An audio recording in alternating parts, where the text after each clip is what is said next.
Since Brexit got sort of done, and the pandemic has hopefully now finished rampaging across the nation, swinging an enormous wrecking ball through domestic policy and leaving ugly red scars of debt and a thoroughly shaken-up jobs market in its wake, the next big Tory offer of levelling up must now survey the debris and determine how on earth to use the detritus of the greatest government emergency spend since wartime to, here's another one, Build Back Better.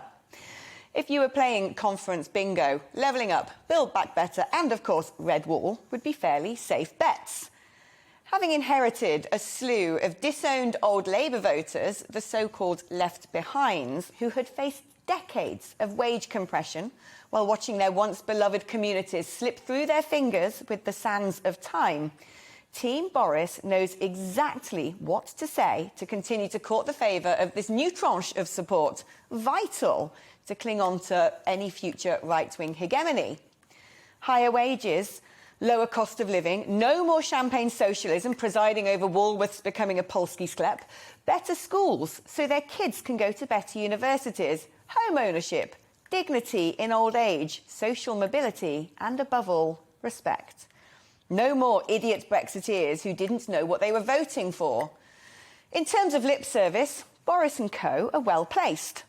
The lines were rehearsed during the Brexit campaign, and the greatest grassroots electoral upset in generations still crystallises support towards anybody who is not a traitor to the cause in those tumultuous post-referendum years.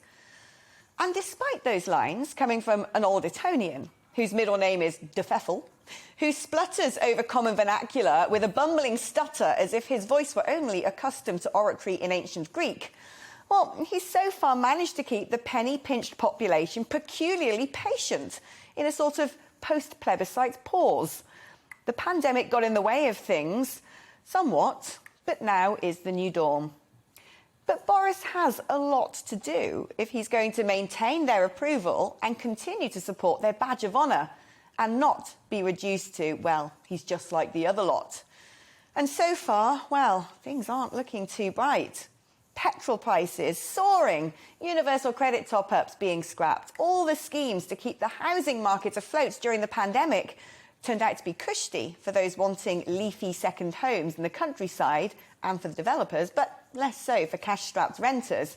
Gas prices are going up due to historic catastrophic lack of strategy in energy policy. National insurance is being hiked to afford social care for pensioners, a quarter of whom live in million-pound properties. And now half of HS2 is being binned, leaving a huge chunk of the northern constituencies being massaged by the Tories with broken promises. Well, at least for them, Sir Keir Starmer can't figure out who has a vagina, so in political terms, that's bought the Tories some precious time to get things right. But the winter will soon cast its hoary light on promises made in the summer. And if the Prime Minister doesn't start putting money where his mouth is, the daily real-life experiences of those above the fictional Red Wall will soon start to diverge enormously from the sunlit uplands that are supposed to be the Boris legacy. It's no surprise that today Boris has waded in on the HGV driver shortage as an effort to create clean air between government and the opposition benches, pointing out how big business needs to be weaned off the cheap foreign workers that the Labour Party would see trap the blue-collar backbone in grubbing around for palsy pay for futurity.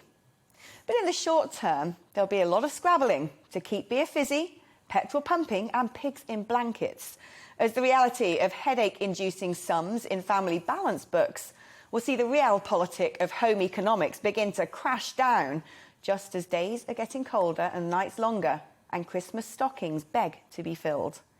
It's the big Boris Brexit bonanza, but in the face of post-pandemic headwinds, plummeting social mobility and stagnant infrastructure investment for decades, can he deliver?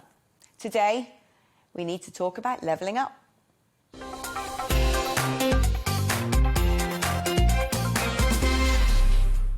Welcome to the GB News YouTube channel. You can watch us live 24 hours a day, catch up on your favourite shows and join in the conversation in the comments below.